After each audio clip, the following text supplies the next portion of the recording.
This is part 1 of What If Naruto Went Back in Time. Link in description.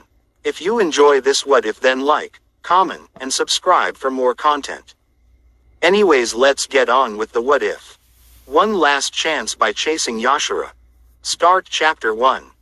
His vision was swarmed with red while his body begged for just a moment's rest.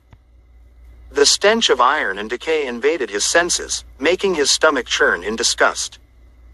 Tanned fingers wiped the blood from his eyes and he felt a part of him shatter at the silence that took over the clearing. There was nothing but a slight howling of the wind and the faint sound of 2 feet dragging in the mud.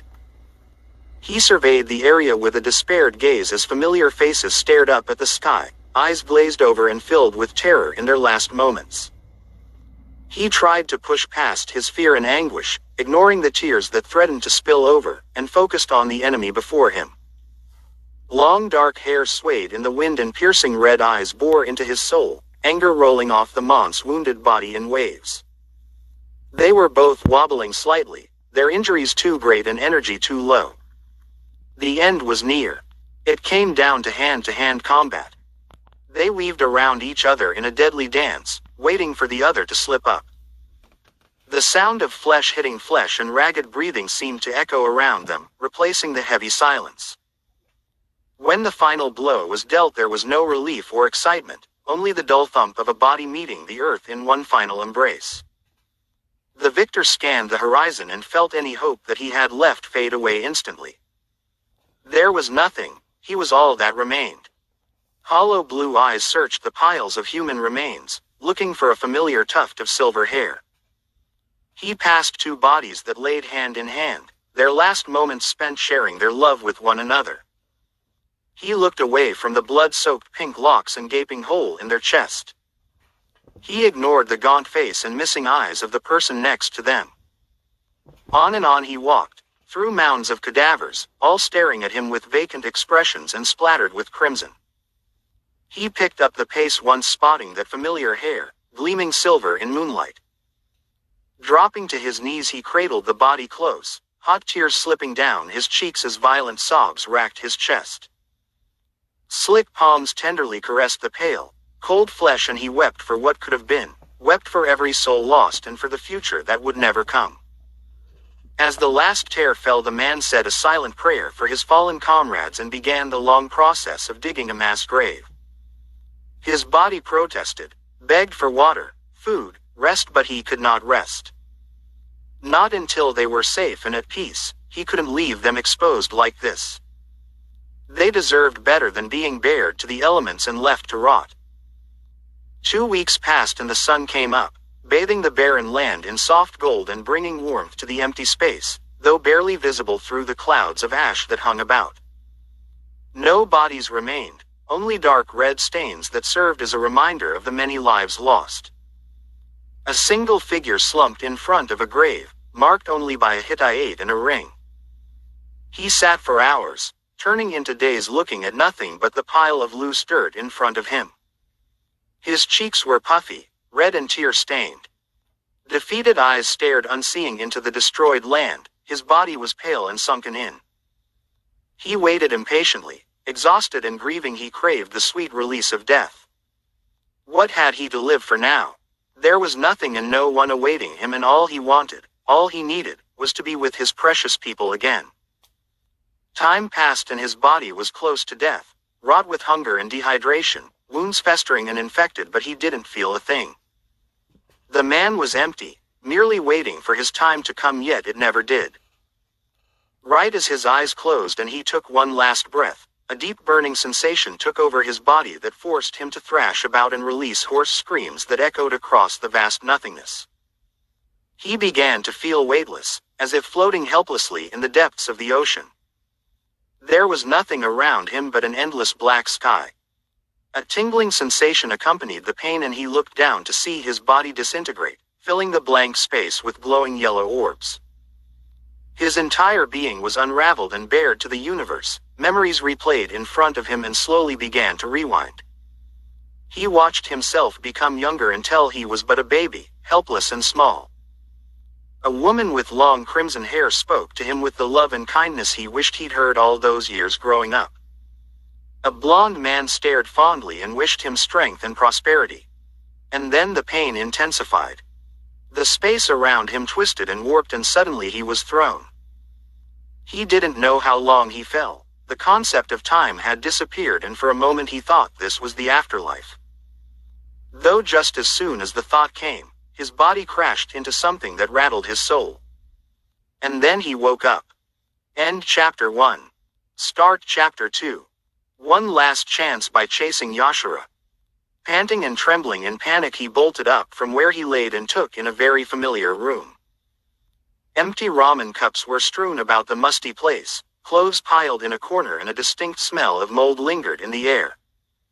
No, this couldn't be happening.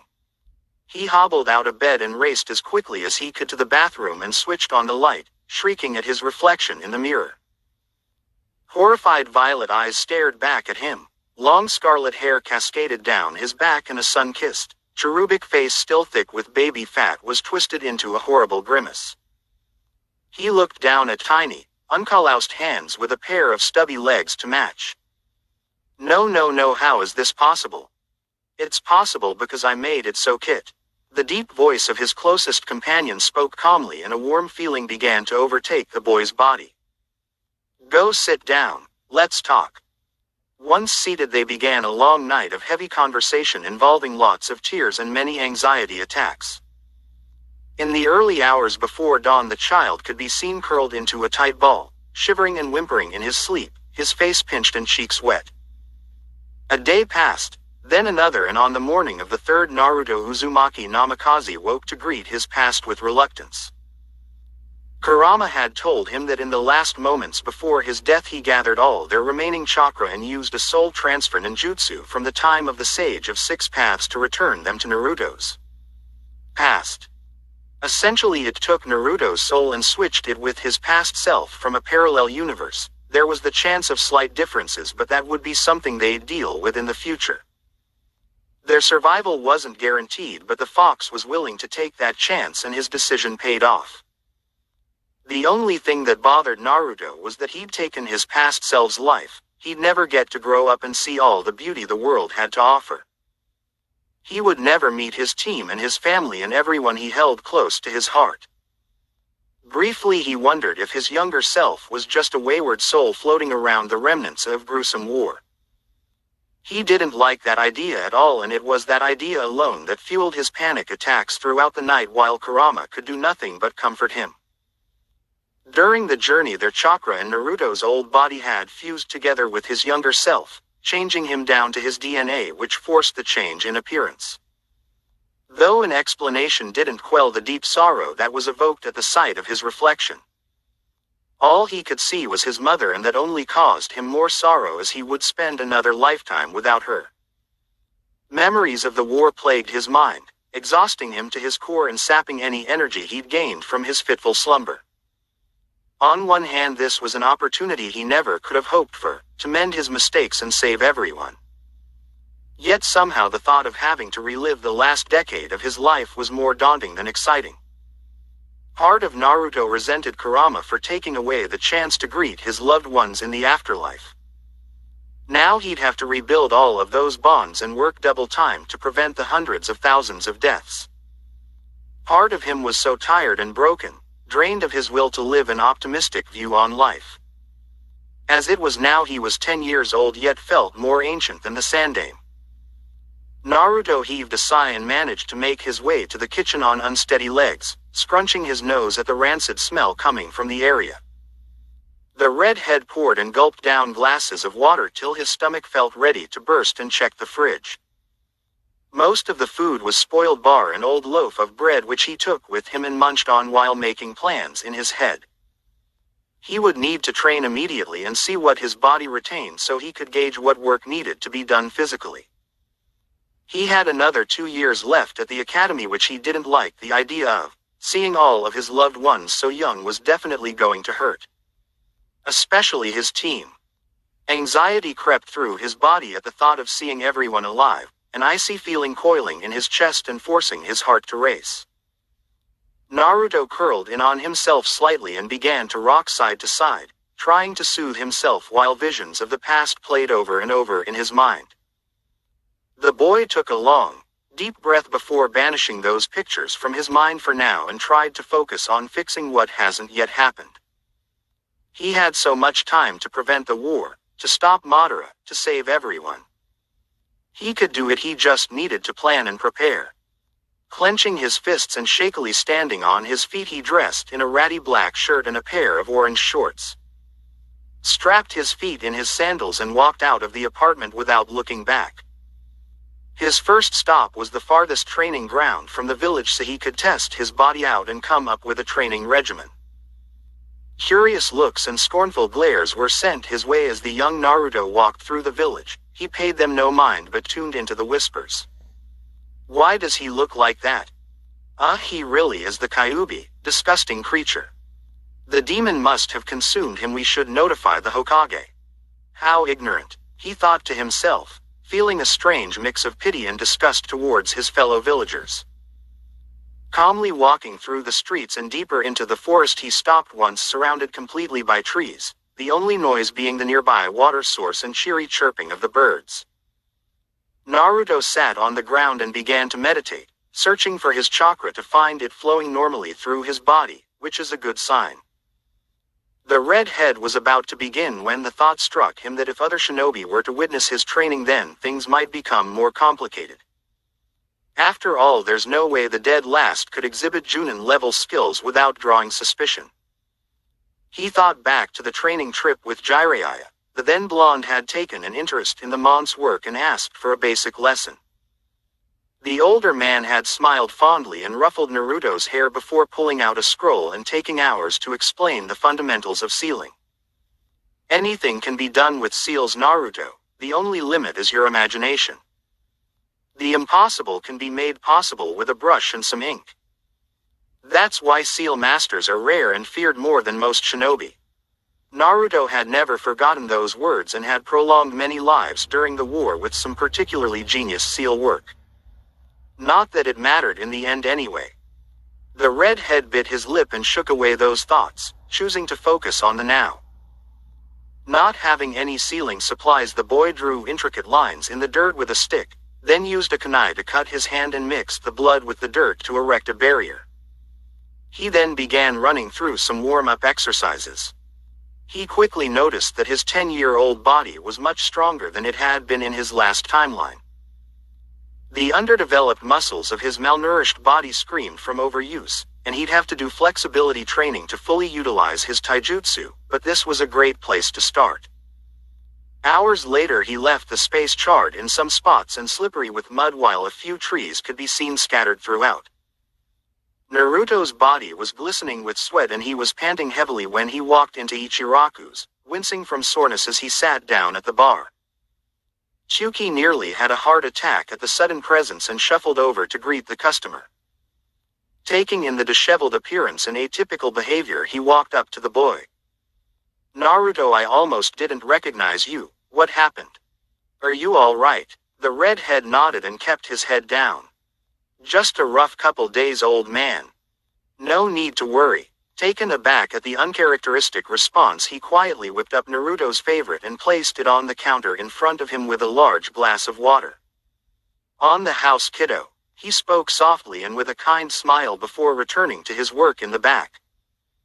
Murmuring an "Itadakimasu," the boy slowly began to eat, reveling in the rich broth and comforting taste. He was reminded of all the good memories he'd shared here with his loved ones. With every bite he took, another memory was brought to the forefront of his mind. It was overwhelming. The redhead fought against the tears threatening to spill out and had to take long, deep breaths to calm himself. Finishing the meal and chugging the glass of water, he called out a thank you to Chuki and disappeared without another word. The boy wandered aimlessly around the outskirts of the village, mind lost in worrisome thought. Violet eyes snapped to attention when his tenant spoke up. Kid, you should talk to the old man, he'll know what to do. Kurama's low grumbling voice echoed through his mind. Naruto was grateful to still have the fox. Without his guidance, the boy wasn't sure how he would have handled this experience. Contemplating the idea, he eventually relented and headed towards the Hokage Tower. Every step closer caused another fear to surface. What if Gigi doesn't believe me? What if he thinks I'm crazy and throws me in tea? I can't handle being locked away. I can't. I can't. Seals can be used for many things, Naruto. You of all people should know that. He'll believe you if you show him. Don't worry. You need an ally right now. This isn't something you can bear alone. Imagine how much he can do from his position. You could save his life in a few years. The fox sent a surge of warm chakra through Naruto's body, instantly comforting the boy and giving him the reassurance he needed to make it through this meeting. The old Cage sat at his desk, filling out paperwork and smoking his pipe. He was weary and weathered with time, waiting for the day he would get to retire and live his last days in peace. The silence was interrupted by a small red-headed child walking through his door. The child looked familiar, but Hiruzen couldn't figure out why until he glanced at the whisker marks and paled. Naruto, my boy, what's happened to you? The boy was gazing at him forlornly, a sad smile adorning his features. Gigi, I need to tell you something, but I can't talk about it. It's too much. But I can show you. The boy walked closer to the desk and plucked a sealing brush from its ink pot and began painting an intricate design on his palm.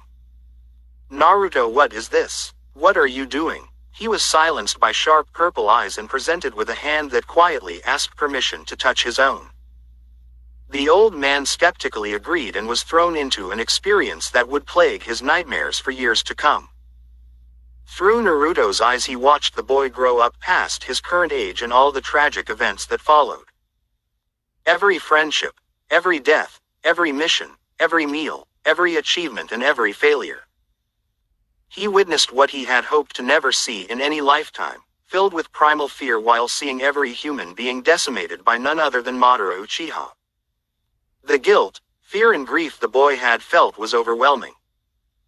His last few weeks were unbearable to watch, and Hiruzen felt his heart shatter at seeing the ball of sunshine he'd grown to love become so broken. The world warped and he found himself back in the dreary office, facing the boy who had been through so much with watery eyes. His bones creaked as the withered man rose from his chair to gather the redhead into a hug. It was returned and the pair quietly cried into each other's shoulders, leaving tear stains in their clothing. Sarutobi pulled away and held Naruto's hands in his own, looking sadly into eyes so reminiscent of Kushina's. I'm so sorry for what you've been through, my boy. We'll work together to fix this future. If there's anything you need or anything I should do, don't ever hesitate to speak with me. He ended with a comforting smile and light grip of the tanned hands. Actually, Gigi, I have a question. The old Cage quirked his brow. Did my parents ever leave a will or anything behind? I'm not keen on spending the next 8 or so years in that hovel of an apartment, and I could use some new clothing and supplies. The Hokage's wrinkled face pinched in thought and then remembrance. The man scrambled through some files in his desk and pulled one out. I can open an account for you and have the money from their will transferred. The estate can't be legally given to you till you're at least a chunin. I can have all of this done by tonight. Is there anything else you need? The redhead considered for a moment, fingers grasping his chin in thought. You got any pocket money I can borrow till then? Sarutobi chuckled and pulled a small sack that jangled with coins from his desk. Consider it a gift for all those times I failed you. Naruto accepted the sack with wide, glossy eyes. He hadn't expected the old man to acknowledge his mistakes, not vocally at least. Thank you. I hope you have a good day, Gigi. He saluted to his Hokage and shunshined from the office, landing on a roof nearby. Hiruzen released a heavy sigh and tried to clear his mind so he could continue his paperwork without issue, but immense guilt and shame shadowed his every thought. Naruto landed in an alley near the shopping district where he placed a henge on himself. Waist-length hair darkened into a nondescript brown and violet eyes turned a forest green. His skin lightened a bit and he gained a few inches in height, whisker marks nowhere to be seen. The boy wasn't noticed by anyone and easily slipped through the crowd and into the stores to gather what was necessary. First was the ninja supply store where he saw a young Ten helping her father stock the shelves, listening intently as he educated her on the items and what they were for. The boy clutched his chest and had to look away before the waterworks returned. Ignoring the sorrow that gripped his heart, he grabbed a basket and began perusing the shelves, admiring all of the shinobi gear. In the end he decided to get 2 good calligraphy brushes, sealing paper and ink, a few pairs of black anbu pants and black bandages, black shinobi sandals, a few kimono-style tops in various colors, some mesh undergarments and various weapons which he took to the counter. The shop owner patted Ten on the head and came to ring him up. The boy stayed silent and nodded in thanks once his purchase was made while waving them goodbye. Trying to ignore the incoming spike of anxiety, he continued to the grocery store, body trembling slightly. The brunette picked up some essentials and was on his way out when the cold, frantic feeling crept up and smacked him in the face. The walls were starting to close in on him, panic rising in his chest and the sheer volume of everything becoming too much. He tried to walk quickly without raising suspicion but had to sprint once he felt his heartbeat quicken and vision narrow. He needed to get away from the noise, the energy, the people. He needed to get home. Home. He kept repeating the word to focus his mind on something other than the nauseating panic that roiled in his gut. Sprinting up the stairs and locking the door behind him, he let the hinge drop and sank to the floor. Deep breaths. Naruto. In. And out. You will be okay. He placed his shaking hands on the floor and traced all the patterns in the rough wood, smelled the stale air with a hint of ramen and felt his pulse begin to slow. The redhead rocked himself slowly and breathed in and out, until he began to drift off, his body succumbing to exhaustion. In the recesses of his mind, Kurama sat contemplating the situation, becoming increasingly more worried for his friend. Sending soothing pulses of chakra to his host, he whispered calming words in the hope that it would aid his sleep.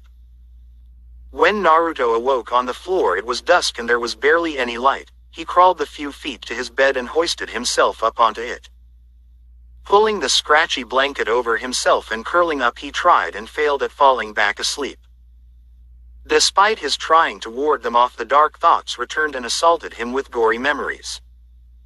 Blood painted the walls and visions of the dead replayed through his mind. The anxiety was tearing at his psyche and he felt his sanity slip just a bit. A mental projector shuffled through every death and displayed it proudly before his eyes. Hinata had been dismembered by a horde of Zetsu. Her body parts were found hundreds of feet apart from each other. Ino, Shikamaru and Choji all died together, surrounded and swarmed.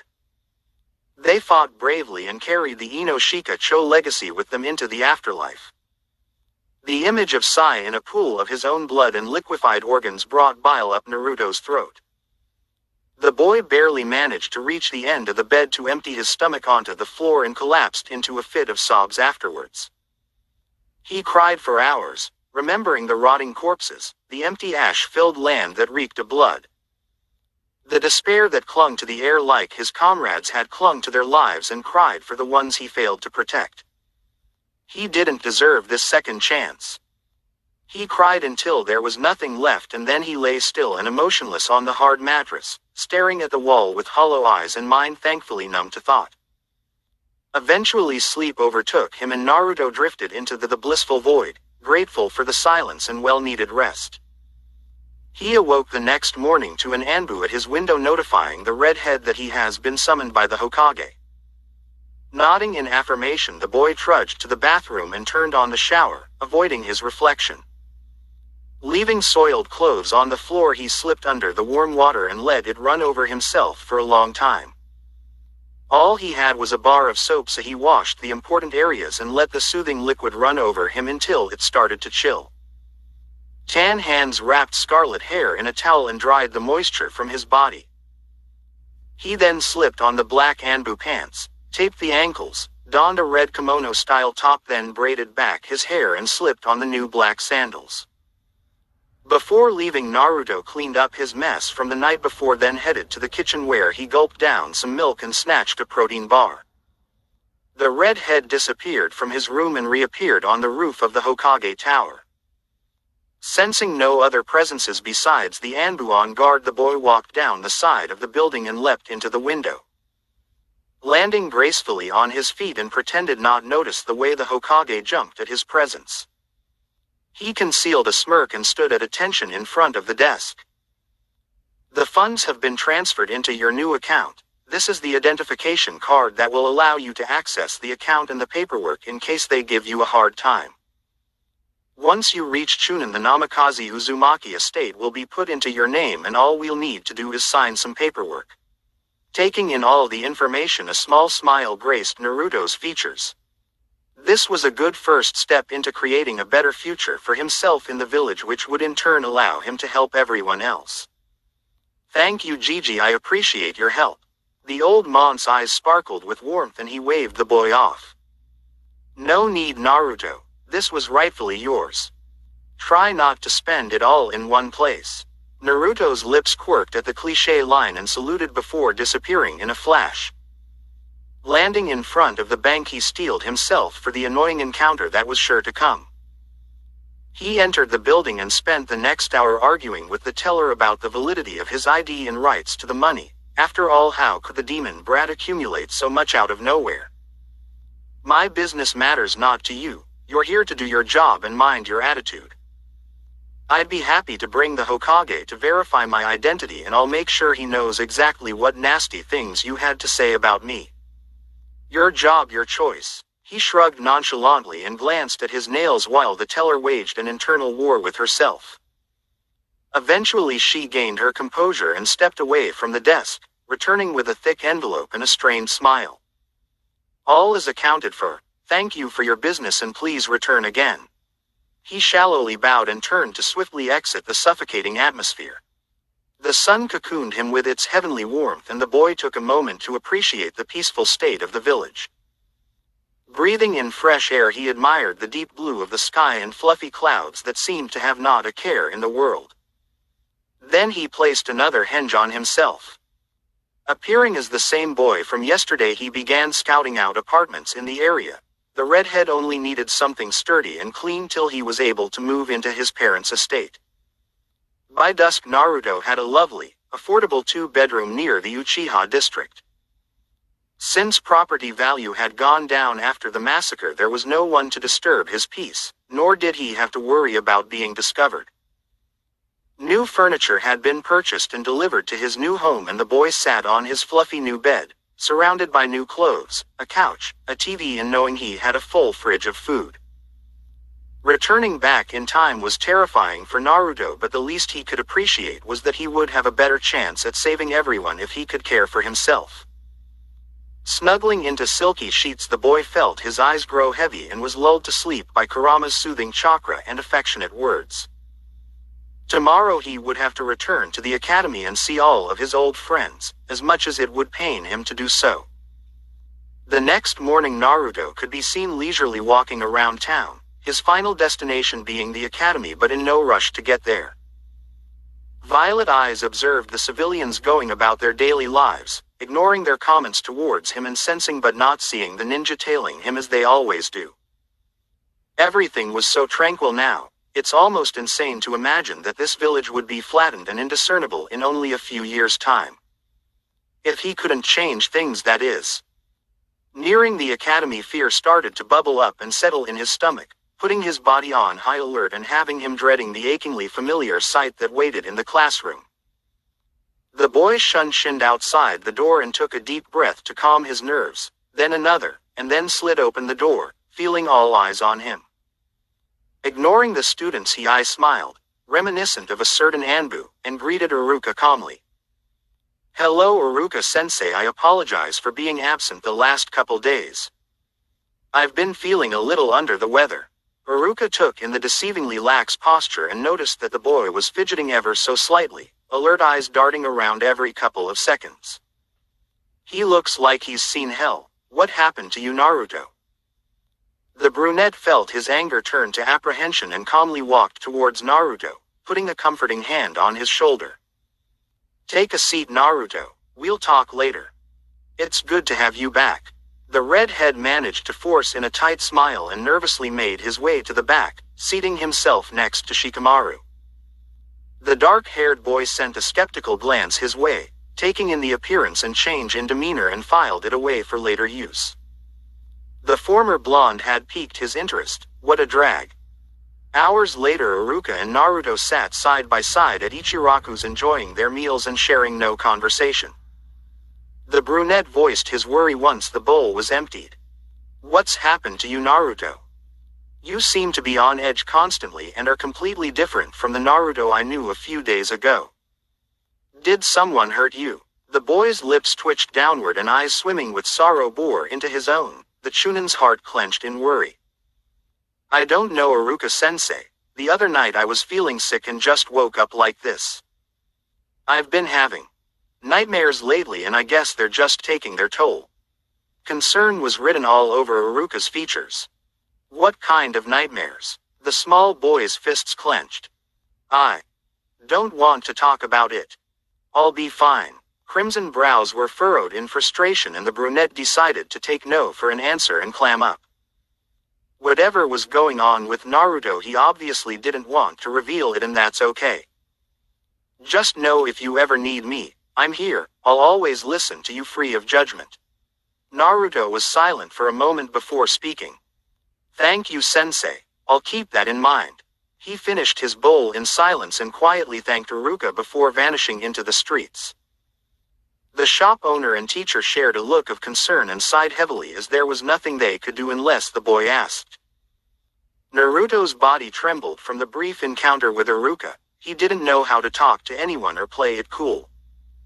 How was he supposed to look everyone he loves in the eye and lie to their face? It wasn't in his nature to withhold the truth, even if he did become more reserved and quiet over time. "Kurama, I don't know if I can do this. Every time I see their faces I feel like I'm going to throw up and cry at the same time. I'm losing my sanity here." The Kyuubi hummed. "Kid, try to imagine how you can save them, not how you failed. If you continue to look at your past failures, you'll lose sight of yourself and what you can do in the present to prevent those failures. Tearing yourself down will only make it harder to fight when the time comes. You have me, you have the old Hokage, your sensei, and in a few years you'll have all your companions again. You can change everything." Naruto knew Kurama was right. Relief began to flood his body and the redhead changed course for the training grounds.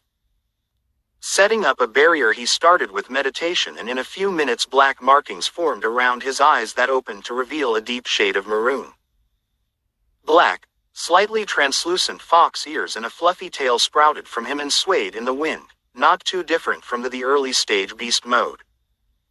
During the war, Kurama had allowed him to sign the fox contract, and with some time he was able to use fox sage mode.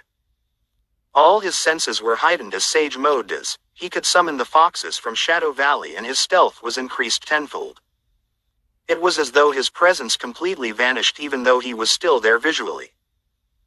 Being able to slip through enemies undetected was incredibly useful during the war and what allowed him to save his comrades many times. Standing up and sliding into an open stance, he began his sage katas. The katas were focused on guarding and deflecting, using swift calculated movements that minimized damage on his person and allowed him to use his opponent's strength against them. A few clones poofed into existence and began to attack their summoner, each using a different style that the original had learned over the years. Once the clones were taken down, he summoned a few of his battle foxes, which gave him a much harder time.